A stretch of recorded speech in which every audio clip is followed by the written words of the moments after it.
Okay, good morning. In place of Mira, I'll be doing the video diary this morning. This is the video diary for July the 10th. Yesterday was an exciting day because, well, we developed a theory. It's completely our own. And she's still working. We continued some work down in this area, in Lale's area. Very nice floors exposed, as we can see. And we're going to continue to see if we can meet up with this funny feature thing over in this corner, because there's some weird stuff going on. I'm quite not sure what's happening.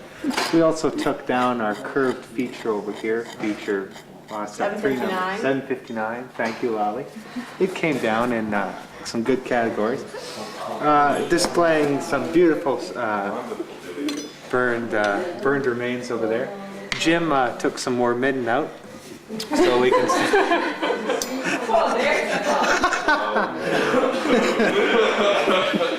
You're stealing my line.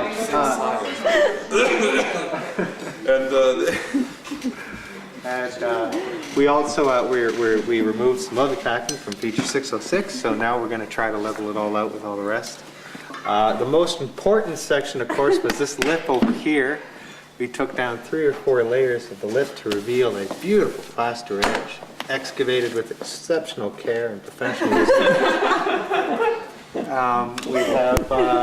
We have Slobo's area over here, which has some lovely organic remains. Jason, you have to stand over here. You get a better angle at this.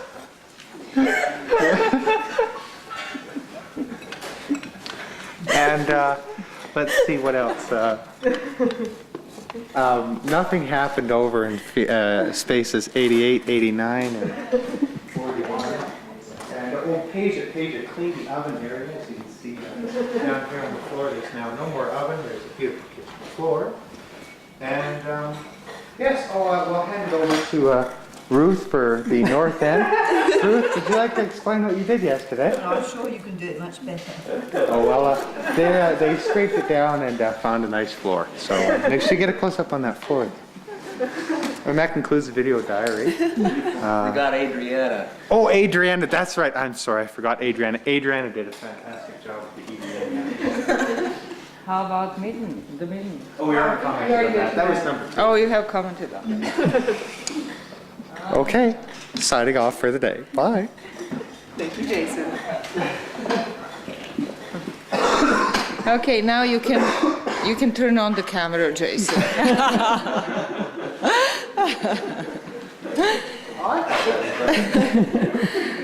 I think, Jason, not to repeat exactly Tish's words, but if you could move slightly back, that would help it. Yeah, called it. Yeah, if you stand there and you just zoom in slightly on this area, that would be actually good. And also, I haven't had enough sleep last night, so I don't want any of those zooms on my face.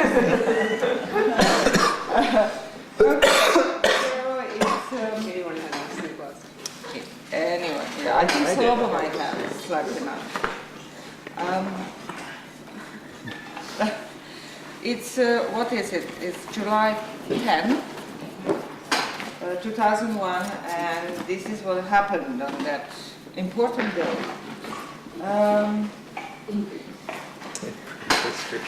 In history, right.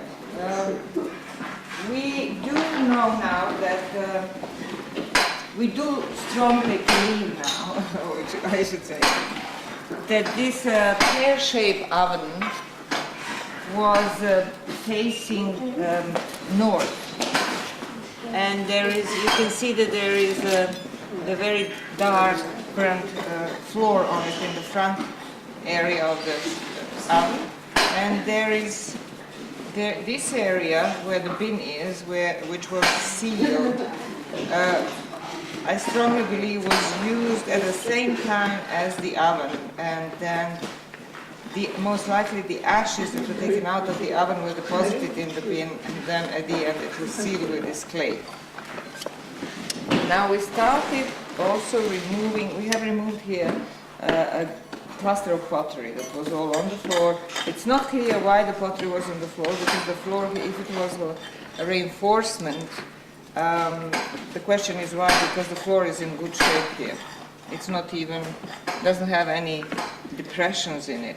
The only thing that we have in it is these animal coals, which could be of much later date.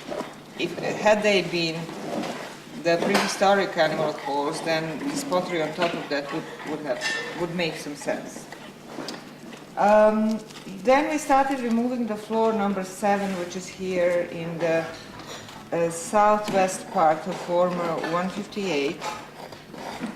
What I now call segment 1 of this floor in the house.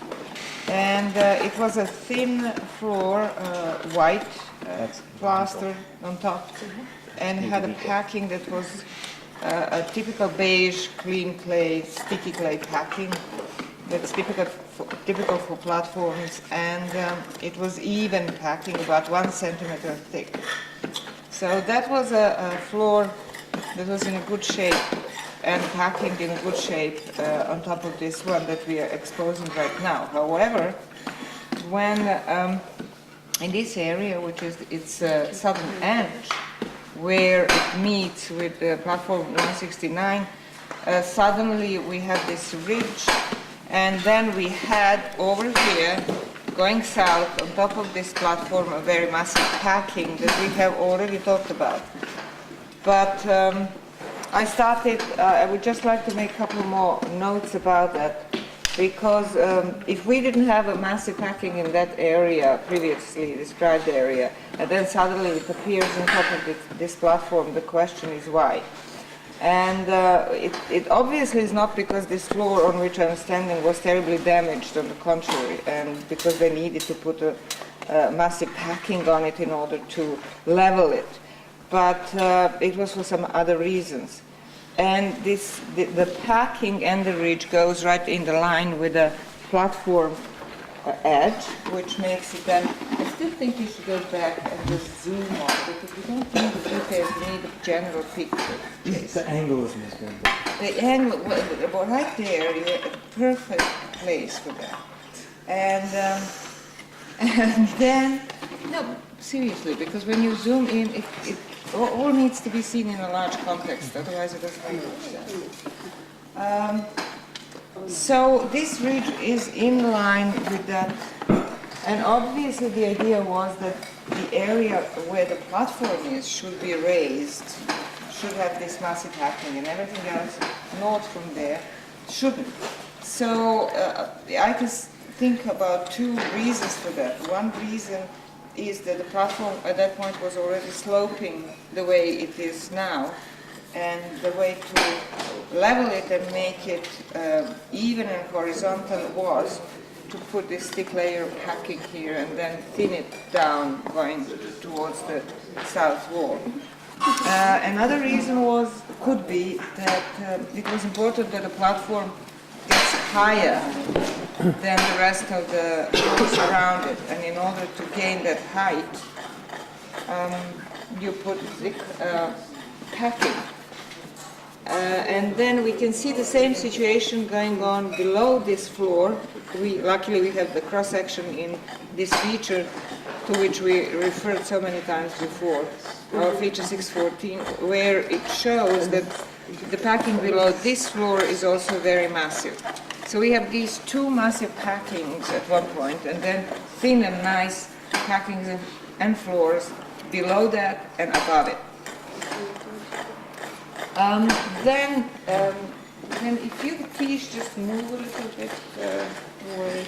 So I have already said that this floor, described this floor, and in it we had a circular feature of an unknown type so far, which is our feature number 790, which was a circular thing raised from the floor and was crushed. The top of it was crushed inside. So we cleaned that inside.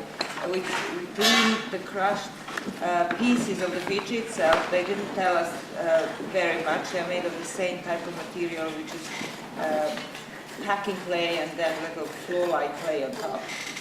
And the feeling actually inside of the feature was interesting because there are burned areas such as this of burning which could easily be in situ burn. And there are remains of phytoliths that seem to be a mat or some sort of matting here in the southern area of the feature, quite extensive, but not preserved so well to be, I think, taken out and conserved. But there were some bits of it that had thickness to them that looked like matting. And then we have a large amount of sand, very fine layer of sand here in the northwest part of it. So it's not clear what the feature could have been used for. So with the rest of the filling was just typical packing clay. And then below that, as we can see here in the cut, is the continuation of that packing. We don't even see the next floor down in that particular area of this segment one. We can see it below here, very far down, but not in this area where the feature.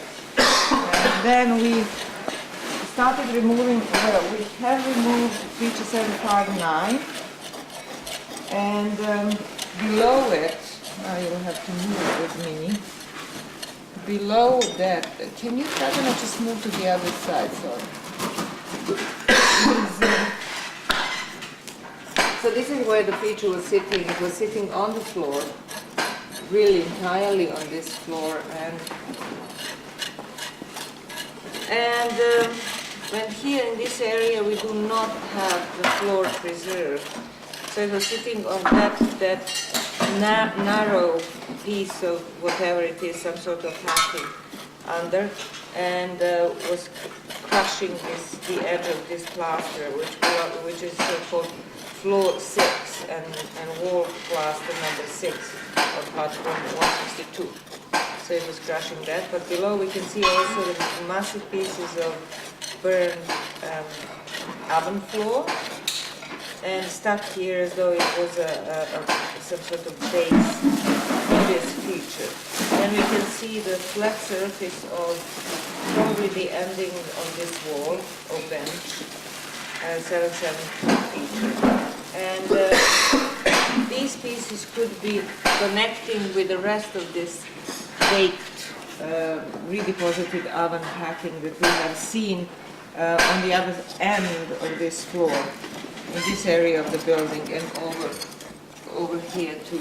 So there is probably either a huge amount of this packing under this floor in this area, or maybe another earlier oven was in this area. This area is still very raised in comparison with the rest of the building. So we either have a big or earlier oven in here, or some sort of platform, or some reason for having it so high up. So we are here also removing the top gray floors, and we can see what we expected to see, a number of gray so-called dirty floors with all these remains of salts and stuff. And they are applied often in patches, so it's not easy to follow. It's not as easy as it was in the case of the white floors or platinum floors. The next thing that we have been doing is removing the central floor in 606. Those are floors 11 to 13. We have removed them earlier in the eastern part of 606. Now in the western part we are doing the same thing. The floors, the packings, everything seems to be the same in this half of the 606 as in the eastern half. So no surprises yet on that front. And in the kitchen, oven 779 has been taken out completely, and also no big surprises there.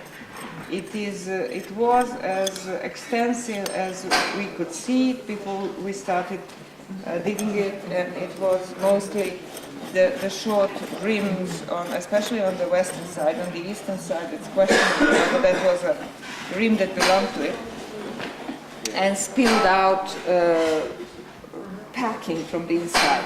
No oven floors were preserved, so obviously they were higher up and they were truncated in prehistory. The thing is that the oven was sitting on this floor that can be seen, which is this our floor number 8 in the kitchen area. And it also seems that floor number 8 originally was white, although that's not completely clear. It could have been also that nice beige packing that was the finishing layer on the floor here. But it's also possible that it was originally white and then became scorched and made dirty and changed the color. So in the oven itself there were a number of finds of artifacts, mostly fragmented artifacts, and they were used as packing, as is the case in other places. But Michael, we are filming here. So, number of fragments, as I said, of artifacts, including some complete artifacts, such as one very nice polishing tool, which looks like it's a stone tool that looks like a clay ball, but it actually is a polisher. Very nice thing. And then further to the east, where Paige is working right now, this is our area that we have thought from the beginning was the entry area into the house. So this was something below the opening on the roof, and this is where the ladder, at least one part or one side of the ladder would have rested on the floor, if not both of them. And the upper layers in this area, also of the floor, supported this interpretation.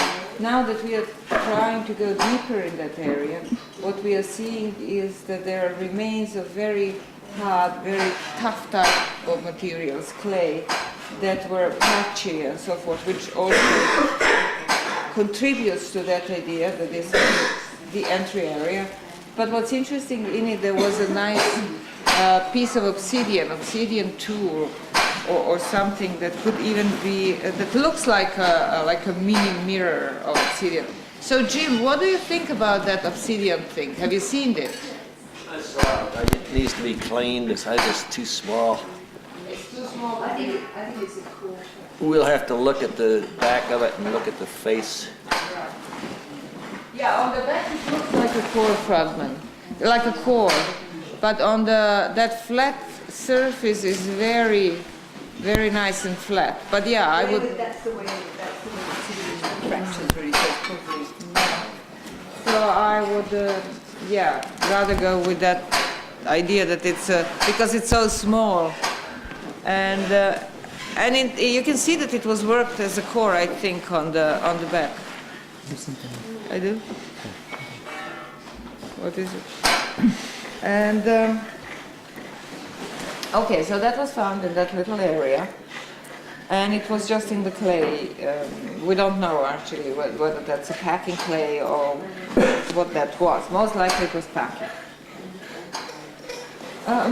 Okay, so we have exposed this floor 8 in the kitchen as much as possible, and its edges can be seen. It goes all the way to the edge of that platform around here, and then it goes like that, and like that, and like that, and right into the wall, south wall, and this is where the oven was sitting, so it got preserved well in this area. We can see also the burned back, the face of the plaster on the southern wall, and then the burned traces right here of the ridge.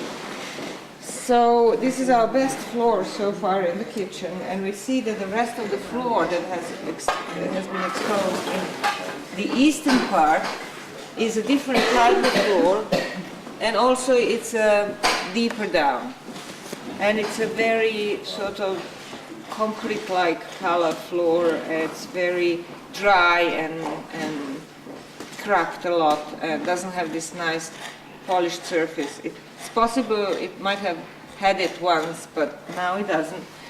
And it also looks as though these nicely plastered floors were coming in the kitchen up to this point. That would have been just to the beginning of this bench-like feature that I'm standing on, which then continues towards the post in the house. So this would be the edge of the nice floors, and they would have gone something like that, in the line with this. And then this would be the entry area here, outside of that nice wall. And then we have this area where I don't know what type of floors we had above this. And then we go into our platform 167, where we yesterday have removed 2 more floors and their packings. And those floors and packings were gray, so-called dirty floors.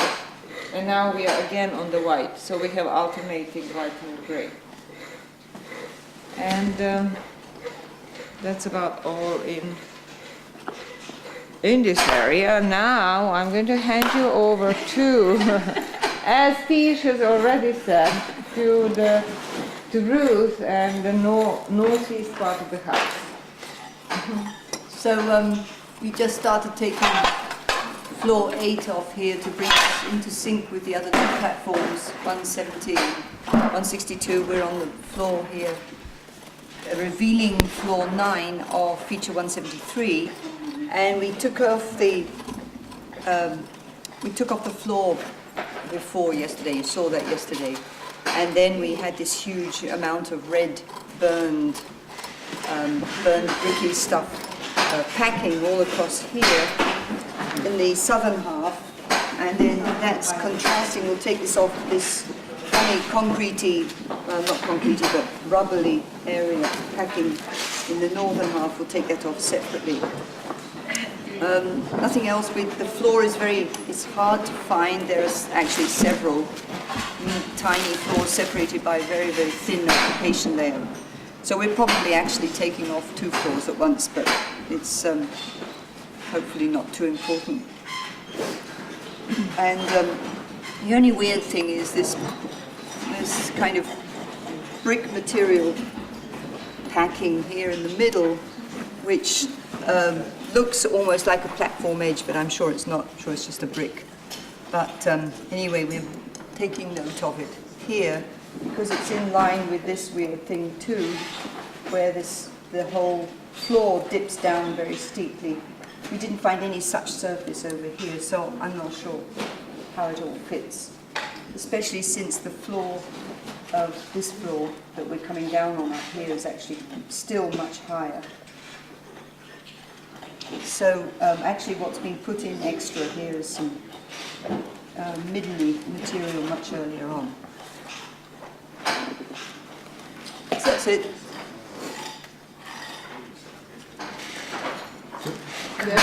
All our work in like less than 2 minutes.